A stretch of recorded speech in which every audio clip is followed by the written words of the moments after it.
పిడుగురాళ్ల పట్టణం నందు వివిధ అభివృద్ధి కార్యక్రమాల ప్రారంభోత్సవం అనంతరం ఆంధ్ర బ్యాంక్ సెంటర్ నందు జరిగిన బహిరంగ సభలో ఆంధ్రప్రదేశ్ మున్సిపల్ పట్టణాభివృద్ధి శాఖ మంత్రివర్యులు పొంగూరు నారాయణ, విద్యుత్ శాఖ మంత్రివర్యులు, పల్నాడు జిల్లా ఇన్ఛార్జ్ మంత్రివర్యులు గొట్టిపాటి రవికుమార్, నర్సరావుపేట పార్లమెంట్ సభ్యులు లావు శ్రీకృష్ణదేవరాయలు, గురజాల శాసనసభ్యులు ఎరపతినేని శ్రీనివాసరావు, జంగా కృష్ణమూర్తి, గురజాల నియోజకవర్గ పరిశీలకులు కల్లం రాజశేఖర్ రెడ్డి, యువ నాయకులు Yarapathineni Nikhil Babu, Gurajala municipal chairman Badesani, Dachepalli municipal chairman Badri Vadlavalli Sarveswararao తదితరులు పాల్గొని అభివృద్ధి కార్యక్రమాలకు గురించి ప్రసంగించారు. కూటమి ప్రభుత్వం అభివృద్ధి తప్ప వేరే ఆలోచన లేదని వక్తలు ప్రజలతో వివరించారు.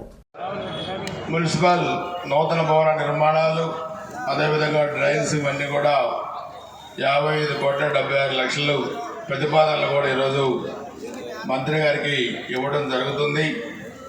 ఇది కూడా మరి సంక్రాంతి తర్వాత వెళ్ళి దగ్గరుండి చెప్పారు. ముఖ్యమంత్రి గారు నేను మాట్లాడుకుంటే మీ ఎమ్మెల్యే గారికి అడిగి తెలిసిందని. ముఖ్యమంత్రి గారికి, నారాయణ గారికి నేను ఆపుకుని, అందుకనే నాకు అన్నీ తెలిసి వాళ్ళనే మాట్లాడుతున్నా తప్పకుండా. అదే మన ఇన్ఛార్జి మంత్రి గారు రవి గారు ఈ మరలా సంక్రాంతి తర్వాత ఈ మున్సిపాలిటీ బిల్డింగ్స్ కూడా దాచేపల్లి గురిజాలకు ఇస్తే వాటిని కూడా 1 yearలో కంప్లీట్ చేసి మళ్ళా నారాయణ గారి చేతుల మీదుగానే వాటిని కూడా ప్రారంభోత్సవం చేసుకోవాలనేది కూడా. ఎందుకంటే నేను చూశాను 14, 19 ఒక స్వర్ణయుగం. మంత్రి గారి దగ్గరికి వెళ్ళినా, ముఖ్యమంత్రి గారి దగ్గరికి వెళ్ళినా 100 కోట్లు కావాలంటే ఒక గంటలో శాంక్షన్ తీసుకొని వచ్చేవాళ్ళు.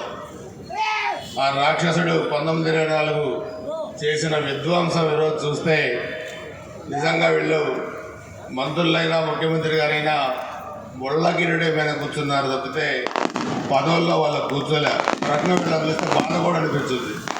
వీళ్ళు ఏ విధంగా ఇబ్బంది పడి ఈ పరిపాలన కొనసాగిస్తున్నారు అది మనకి అర్థమైంది. విధ్వంసం చెమ్ముతున్నారు రాజధాని మీద. రప్ప అంటున్నారు, మేము వస్తే అది చేస్తామంటున్నారు, మేము వస్తే ఇది చేస్తామంటున్నారు. నేను చాలా సందర్భాల్లో చెప్పాను, రప్ప అని మీరు అంటున్నారు. ఆ రప్ప అనే మగోడెవడి రాష్ట్రంలో వైసీపీలో నేను అడుగుతున్నాను. డిఫరెంట్స్ ఎలా ఇవ్వగలుగుతారో అలా ఇచ్చారు. డబ్బులు ఎంత కటకటలాడుతున్నాయో తెలిసి నేను చాలా ఆశ్చర్యపోయినైనా ఆయన మనకి ఇచ్చాడంటే నేను ప్రత్యేకంగా ధన్యవాదాలు తెలియజేసుకుంటూ, ఒక కష్టజీవి ఈరోజు మన మున్సిపల్ శాఖ మంత్రిగా ఉన్నారు. అదే మన ఇన్ఛార్జ్ మంత్రి గారు కూడా మరి ఇందాకనే ఒక ప్రతిపాదన కూడా పెట్టాం. అద్దంకి నారకపల్లి రోడ్డుకి ఇందాకనే డిస్కస్ చేశాం. అది ఆ పేరు ఏదో వాళ్ళ తాతల పేర్లు పెట్టుకున్నారు. దాన్ని కొల్లరు వీరుడు కన్యకండి హనుమంత రహదారిగా మారుస్తున్నామని చెప్పి కూడా మీ అందరం కూడా దాన్ని కూడా తెలియజేసుకుంటూ, ఈ 55 కోట్ల నిధులు రిప్రజెంటేషన్స్ ఇస్తే మంత్రి గారు మరి ఏమనుకోకుండా తీసుకొని దీన్ని శాంక్షన్ చేయవలసిందిగా కోరుకుంటూ, మరి వందన సమర్పణ మున్సిపల్ చైర్మన్ వెంకట సుబ్బారావు గారిని వందన సమర్పణ చేయవలసిందిగా కోరుతున్నాను. సార్, మరి ముఖ్యమంత్రి గారు మీరు నిధులు ఇవ్వకపోతే మేము పల్నాడులో ఎక్కడి నుంచి నిధులు తీసుకురాగలుగుతాం? ఈరోజు మీరు ఆ విధంగా చల్లని సూపు చూడబట్టే ఈ నియోజకవర్గం అభివృద్ధి పదాల్లో ముందుకెళ్తామని చెప్పి కూడా తెలియజేస్తాను.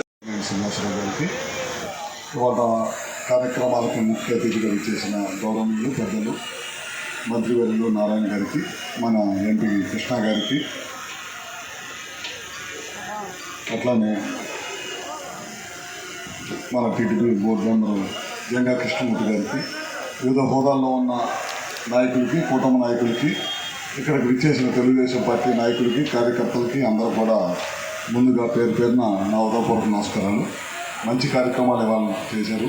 దాదాపు ఎప్పుడో మన ప్రభుత్వం ఉన్నప్పుడు శాంక్షన్ చేసిన మున్సిపాలిటీ బిల్డింగు గడిచిన 5 సంవత్సరాల్లో కూడా కట్టలేకపోయారు. మళ్ళీ ఆ రోజు నారాయణ గారు శాంక్షన్ చేసిన బిల్డింగ్ని ఇవాళ మళ్ళీ మంత్రి నారాయణ గారి చేతుల మీదుగా ఇవాళ ఓపెన్ చేసుకోవటం చాలా సుపరిణామం, మంచి కార్యక్రమాలు ఒకటి. అదేవిధంగా హైవే కానీ ఒక మంచి ఫౌంటైన్ చేశారు. మున్సిపాలిటీకి సంబంధించిన ఎంట్రన్స్లోనే చూడటానికి చాలా బాగుండేటట్లు మంచి ఫౌంటైన్ ఒకటి చేశారు. ఇంకోటి మంచిది కార్యక్రమం, దాదాపు నందమూరి వచ్చింది. రాష్ట్ర విభజన తర్వాత మన ప్రభుత్వం అధికారంలోకి వచ్చింది. ఎన్నో మంచి కార్యక్రమాలు చేశాము. దాదాపు రాజధాని నిర్మించుకుంటా ఉన్నాము, పక్కన పోలవరం కట్టుకుంటా ఉన్నాము, ప్రతి చోట కూడా అభివృద్ధి కార్యక్రమాలు చేసుకుంటా ఉన్నాము. అన్నీ చేస్తున్న టైంలో మనం పోయిన 5 సంవత్సరాల్లో ప్రభుత్వం పోవటం వల్ల ఈ రాష్ట్రం తినలేని నష్టపోయింది. ఒక అభివృద్ధిలే కాదు, రాష్ట్రం అన్ని రాష్ట్రాల్లో కంటే గతంలో మనం పక్కన ఉన్న కర్ణాటక, తమిళనాడు లాంటి రాష్ట్రాలతో పోటీ పడే రాష్ట్రం చివరి రాష్ట్రం కింద మిగిలిపోయాం అన్నమాట. అన్ని అరాచకం చేయడం గడిచిన 5 సంవత్సరాల్లో వ్యవస్థలన్నీ కూడా దుర్వినియోగం చేసి వదిలిపెట్టారు. అది సంక్షేమం అనే పేరుతోటి అది సంక్షేమం కూడా ఇవ్వకుండా అప్పులు పోయింది ఆయనకి. 1,000 రూపాయలు పెన్షన్ పెంచడానికి మన ప్రభుత్వం అధికారంలోకి వచ్చిన తర్వాత చెప్పిన మాట ప్రకారం 3,000 నుంచి 4,000 చేయడానికి ఒక సంతకంతో చేశారు. ఇవాళ 33,000 కోట్ల రూపాయలు ఒక్క పెన్షన్ మీదే ఖర్చు పెడుతున్న రాష్ట్రం భారతదేశంలో ఏదో ఉందంటే అది తెలుగుదేశం కూటమి ప్రభుత్వం అని చెప్పడంలో ఏమాత్రం కూడా సందేహం. అటు ఇచ్చిన మాట ప్రకారం అన్ని హామీలు కూడా మొత్తం నెరవేర్చాం. శ్రీశక్తి బస్సు, ఉచిత బస్సు ఇచ్చాం, గ్యాస్ సిలిండర్లు ఇచ్చే కార్యక్రమం చేశాం. అన్ని కార్యక్రమాలు ఏదైతే రైతులకు ఇస్తానన్న కార్యక్రమం చేశాం. ఇచ్చిన హామీలన్నీ కూడా నెరవేర్చాం. అభివృద్ధి దాంతోపాటు సంక్షేమం అభివృద్ధి రెండు సమానంగా పనిచేసుకుంటూ వెళ్ళే ప్రభుత్వం ఏదైనా ఉందంటే అది కూటమి ప్రభుత్వం, చంద్రబాబు గారి నాయకత్వంలో తెలియజేస్తా ఉన్నాను. ఏదో రుబ్బిళ్ళు కట్టించడం కాదు. మీకు తెలుసు, గత ఎన్నికల ముందు ఒకరు ఆలోచిస్తే చెబుతుంటారు ఎప్పుడు పాపం నార్కట్ పనులు అద్దంకి రోడ్డు వరకు నేనే ఇచ్చానని.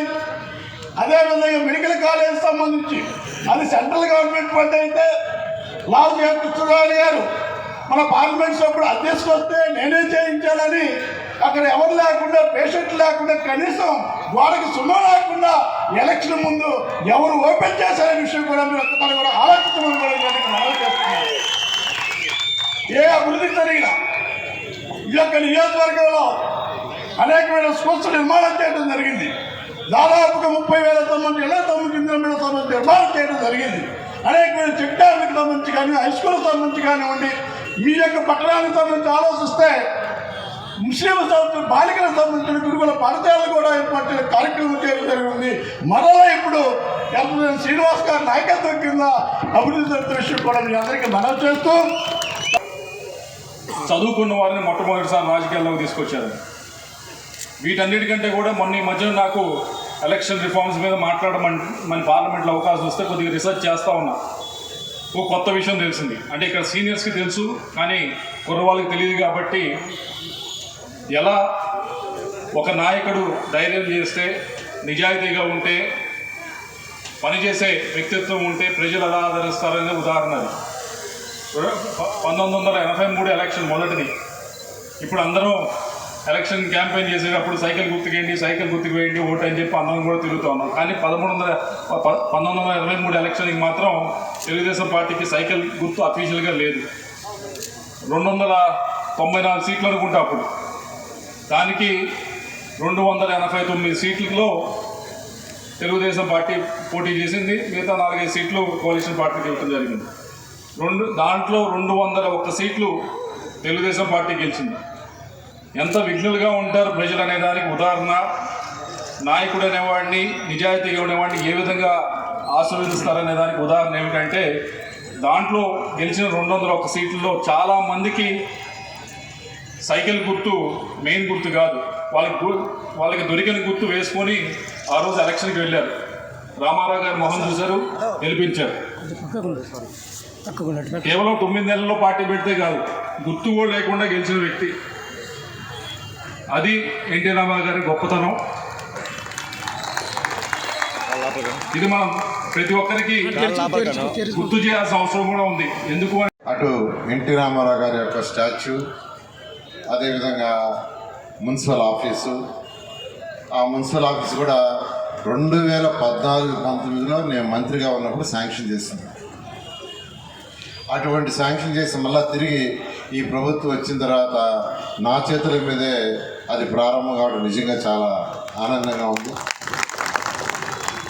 అదేవిధంగా ఒక చక్కని ఫౌంటైన్, ఐ లవ్ పిడుగురాల్ అనే ఒక చక్కటి ఫౌంటైన్ని ఏర్పాటు చేశారు. అంతేకాకుండా నేను ఈరోజు యాక్చువల్గా పిడుగురాల్ అంటే కాగానే చాలా మార్పులు చూశాను. ఈ లైట్లు కానీ, రోడ్లు కానీ, డివైడర్లు కానీ ఎంతో చక్కగా ఈరోజు మీ శాసనసభ్యులు దేనికంటే దాన్ని డైవర్ట్ చేశారు. కానీ లోకల్ బాడీస్, మున్సిపాలిటీస్ తీసుకుంటే లోకల్ బాడీస్కి కేంద్ర చట్టం ప్రకారం ఉండేది ఏంటంటే మీరు స్వపరిపాలన, మీ పరిపాలన మీరే చేసుకోవాలా, మీకు అవసరమైన ట్యాక్సులు మీరే కలెక్ట్ చేసుకోవాలా. ఆ వచ్చిన డబ్బుల్ని కౌన్సిల్లో పెట్టుకొని కౌన్సిల్లో డిస్కస్ చేసుకొని ఎక్కడ రోడ్డు వేయాలా, ఎక్కడ లైట్లు వేయాలా, ఎక్కడ వాటర్ అని మీరు డిసైడ్ చేసుకోవాలా. ఆ డబ్బులు మీ దగ్గరే ఉండాలా, మీ అకౌంట్లోనే ఉండాలా. కానీ గత ప్రభుత్వం అవన్నీ వదిలేసి ఆ డబ్బులన్నీ డైవర్ట్ చేస్తుంది. ఈ ప్రభుత్వం వచ్చేటప్పటికి నా శాఖలో మీరు కట్టిన ట్యాక్సులు 4,000 కోట్ల రూపాయలు డైవర్ట్ చేసింది. 4,000 కోట్లు. గత ప్రభుత్వం చెత్త పన్ను వేసింది. ప్రతి ఇంటి మీద చెత్త పన్ను వేసింది చెత్త ప్రభుత్వం. కానీ 85 లక్షల లెగసీ చెత్తను వదిలేసిపోయింది. 85 లక్షలు, అంతా ఇంత కాదు. చెత్త పన్ను వేసింది, చెత్తను వదిలేసింది. గౌరవనీయ ముఖ్యమంత్రి గారు 2024 అక్టోబర్ మచిలీపట్నంలో ఇలాగే స్వచ్ఛాంధ్ర జరుగుతుంటే నాకు ఒక ఆర్డర్ వేశారు. 1 yearలో ఆ చెత్తంతా తొలగించాలంటే మన అధికారులు 1 yearలో 85 లక్షలు తొలగించారు. ఎందుకు చెప్తున్నానంటే చెత్త పన్ను వేశారు, చెత్త వదిలేసిపోయారు. ఇవన్నీ ఎందుకు చెప్పానంటే గత ప్రభుత్వానికి పరిపాలన చేయటం రాదు, ఆర్థిక వ్యవస్థ చేయటం రాదు. ఎలా చేయాలనేది, ఎవరిని ఎప్పుడు అరెస్ట్ చేస్తామా, తెల్లవారు 5 గంటలకు ఇంట్లో చేసుకోబోతామా, ఎవరిని స్టేషన్లో వేసి కొడతామా, ఎవరిని జైలుకి, ఇదంతా ఇంకేం లేదు. డ్రైన్స్ ఏదైతే కచ్చా డ్రైన్స్ ఉన్నాయో, ప్రతి ఇంటి నుంచి వచ్చే బాత్రూమ్ నీళ్ళు కానీ, టాయిలెట్స్ నీళ్ళు కానీ, కిచెన్ నీళ్ళు కానీ, వర్షం వస్తే నీళ్ళు కానీ 100% మాకు డ్రైన్స్ లేవు. కొన్ని కచ్చా డ్రైన్స్ ఉన్నాయి, సరిగా లేని డ్రైన్స్ ఉన్నాయి. వాటికి ఏదో ఒక ప్రాజెక్ట్ చేస్తున్నారంట, గవర్నర్ ముఖ్యమంత్రి గారు శాంక్షన్ చేశారని నాకు తెలిసింది. నీకు ఎలా తెలిసిందే? కళ్ళు ఏమన్నా చెప్పారని అడిగాను. ఎందుకంటే ఇద్దరు బయటికి చెప్పరా, ముఖ్యమంత్రి గారు మేము మాట్లాడుతున్నాం, అది కారణం. నీకు ఎలా తెలిసిందని అడిగా. నేను తెలుసుకునే విధంగా తెలుసుకున్నాలే.